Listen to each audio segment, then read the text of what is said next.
महाराष्ट्राची लोककला म्हणजे तमाशा।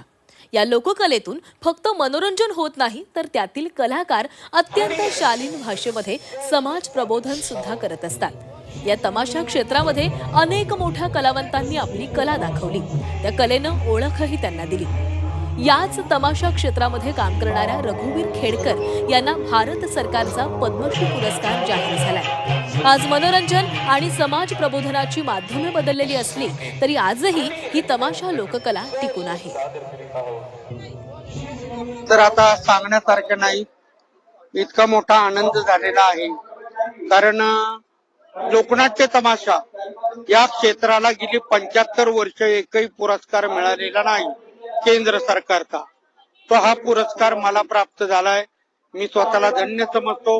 मी जे काही कामं केली समाजासाठी, कुठं मंत्र्यांना सांगून धरणं बांधून दिली, कुठं रोड बनवून दिले, कुठं शाळा बांधल्या, कुठं देवळं बांधली, कुठं व्यायामशाळा बांधल्या, कुठं वाचनालय बांधली, हृदयविकारांचे ऑपरेशन केले, किडनीचे ऑपरेशन केले, गोरगरिबांना पैसे वाटले, घर बांधायला पैसे दिले। त्या सर्वाचा आशीर्वाद आणि तमाम जनतेचा आशीर्वाद मला मिळाला, म्हणून हा पुरस्कार मला मिळालेला आहे।